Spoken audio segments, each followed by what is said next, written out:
Welcome to the Bureau of Untold Stories. I'm Dexter Sharpe. And I'm Poppy Hasluck. The world's stories have gone missing. And we believe it's all because of one criminal mastermind, known simply as the Eraser. But with some outrageous accents, sound effects, our unconventional storytelling skills, and your help, we believe we can get those stories back. You can join us at one of our upcoming live investigations that are currently taking place across the United Kingdom. Or you can tune in regularly to this podcast to keep up to date with the latest cases we've solved, as we try to stop the Eraser once and for all.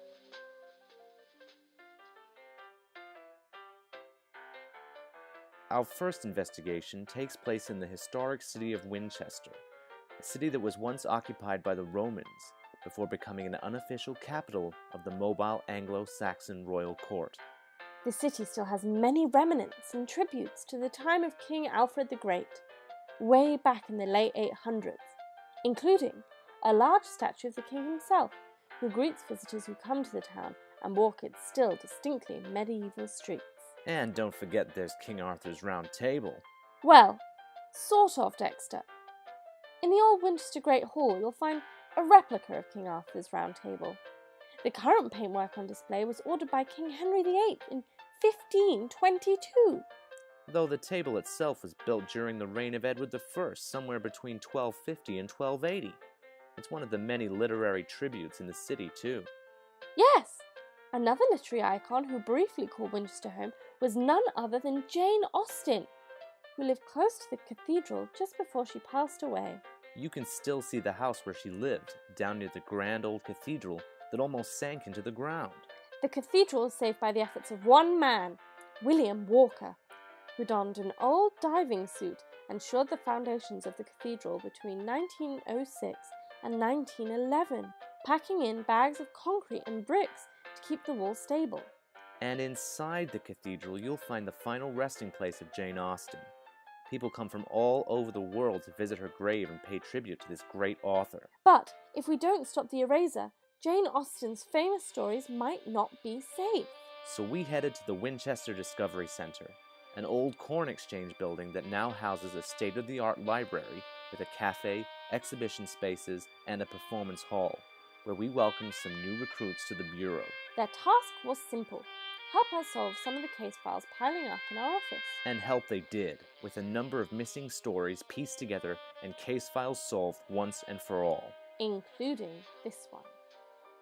Case file 270501. 3-word story. The Eraser has been stealing the memories of Robert, one of the members of our audience. Evidence has shown in previous similar cases that if Robert were to use more than 3 words to describe his memory to us, his memory would then disappear. However, while Robert couldn't use more than 3 words, Poppy and I could. Take that, Eraser! With that new piece of evidence at our disposal, we took the opportunity to reenact the story of Robert's imaginary friend. Robert bravely uttered 3 words that described his imaginary friend. Hairy, smelly, and clean. And then we were off. Once upon a time, because that's how all good stories start, I was having my best day ever. I was starting school. It was really exciting. I'd be making all new friends. But one friend wasn't going to be there. He'd been my friend for so long. I'd grown up with him. He'd been there through all the good times and the bad times. But he couldn't come to school with me. What would my new friends think? They might think, "Oh man, Robert, what's that smell?" It's just my imaginary friend Peter. But they wouldn't believe that, because they couldn't see Peter like I could. Peter was beautiful. He had long hair that ran all the way from his head down past his shoulders. It grew out of his earlobes, and even out of his knees, like waterfalls cascading down his legs. He had feet like hobbits, just puff puff, like little puffballs of hair sitting on his feet. He was beautiful.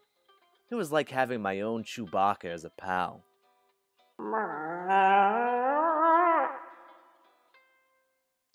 Peter and I had one activity we enjoyed more than anything else: burping. We used to drink huge glasses of soda and then have belching competitions to see who could burp bigger. Peter always won.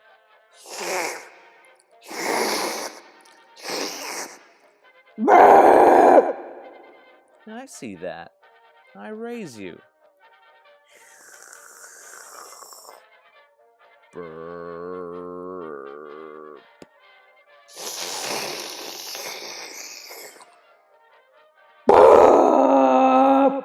Whoa. Okay.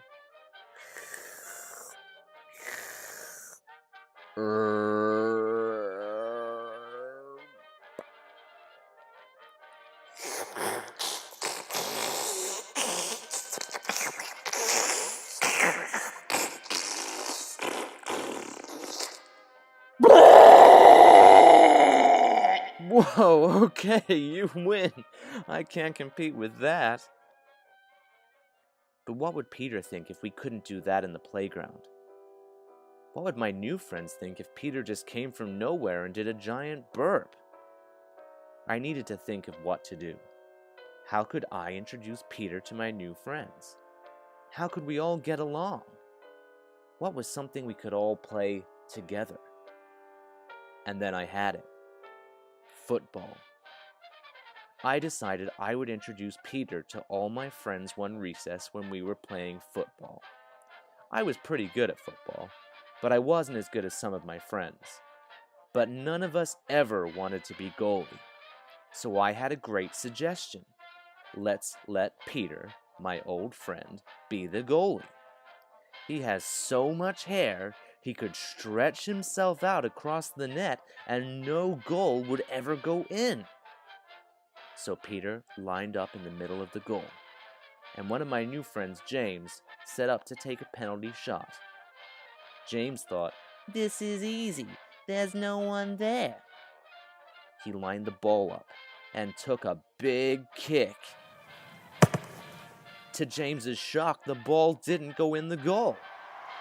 I said to James, "That's my friend Peter." From that day on, we had an undefeatable football team, and it was all thanks to my incredibly hairy, loud burping, yet incredibly clean, imaginary friend Peter.